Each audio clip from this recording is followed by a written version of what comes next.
GTB Steel ընկերությունը հեղափոխություն է արել ամրանների արտադրության ոլորտում։ Պատմության մեջ առաջին անգամ Հայաստանը ընկերության շնորհիվ պատրաստվում է ամրաններ արտահանել դեպի Բուլղարիա։ GTB Steel ընկերության տնօրենի տեղակալ Տիգրան Սարգսյանն ասում է, արտահանելու խենթ միտքն առաջինն իրենց մոտ է առաջացել։ Ոլորտում սակայն սա միակ հեղափոխական մոտեցումը չէ։ GTB Steel ընկերությունը, որը 1 տարուց ավելի է գործունեություն է ծավալում եւ հայկական շինարարական շուկան ապահովում որակյալ ամրաններով, հերթական նորարարությունն է բերում շինարարական շուկա։ Այսօր այս միջոցառումը թերևս նվիրված է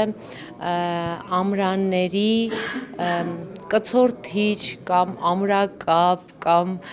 որովհետև հայկական հայաֆիկացված բառը կապլերի չկա, շինարարները լավ կհասկանան ինչի մասն է խոսքը։ Կապլերը գալիս է փոխարինելու, սա անգլիական անկոն ընկերության արտադրանքն է, որ մեր ռուս գործընկերներն այսօր ներկայացրեցին այստեղ շինարարներին։ Սա գալիս է նոր սերնդի շինարարական տեխնոլոգիա է, որը գալիս է փոխարինելու եռակցման, զոդման, այսինքն էլի ժողովրդական լեզվով ասած, սվարկայի մեթոդը, սվարկայի մեխանիզմը եւ միանշանակ շատ ավելի սեյսմակայուն է, միանշանակ շատ ավելի արագ եւ մատչելի է շինարարների համար։ Ըստ Վարդանյանի աշխարհը հետզհետե հրաժարվում է զոդման տեխնոլոգիայից, որովհետև նոր տեխնոլոգիան խնայում է եւ գումար, եւ ժամանակ, եւ որակապես գերազանցում զոդման տեխնոլոգիային։ Վարդանյանը ուրախությամբ նկատում է, որ որոշ շինարարներ արդեն իսկ ծանոթ էին տեխնոլոգիային։ Կարծում եմ մենք որոշակի արդեն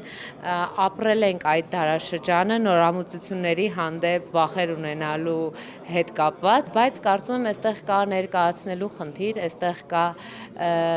օրինակներ տեղում բերելու խնդիր եւ այստեղ կա շինարարների վստահության խնդիրը,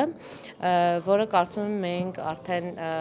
բավականին երկար ժամանակ ապահովում ենք։ Հայաստանի Հանրապետության վաստակավոր ճարտարապետ ԱՇՆ Project ընկերության հիմնադիր գլխավոր ճարտարապետ Հովհաննես Մութաֆյանի խոսքով սա ապագայի տեխնոլոգիա է։ Այն ավելի հարմար է ռոբոտների, քան մարդկանց համար։ Ռոբոտները գալիս են, մոնտաժին անում, սա ոնց որ մեքենա հավաքեն, ռոբոտները ոնց են հավաքում մեքենան, նույնն էլ սա։ Հարցին արդյոք այս ոլորտում Հայաստանն աշխարհին համընթաց է զարգանում, Մութաֆյանը պատասխանում է։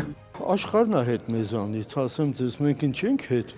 Ինչ պրոբլեմ կա, այստեղ մենակ փողի պրոբլեմ կա, մեկը բան ներդրումների պրոբլեմ, թե չմնացած փառքացու հայերը ամեն ինչով առաջ են եւ ուղեղից սկսած մնացած բոլոր լավ ու վատ բաներով։ GTB Steel ընկերության տնօրենի տեղակալ Տիգրան Սարգսյանը հավելում է, նոր տեխնոլոգիան հեշտ է, արագ ու ավելի ապահով, քանի որ չկա զոդողի կարիք, ամրանի կորուստ, վերամբարձ կռունկի, հավելյալ մարդկային ռեսուրսների կարիք։ Լեգոյի նման արագ հավաքում ու անցնում ես աշխատանքի մնացած փուլերին։ Սարգսյանն ընդգծում է, մեխանիզմն այնքան ապահով է, որ ամբողջ աշխարհում ատոմակայանները միայն այս եղանակով են կառուցում։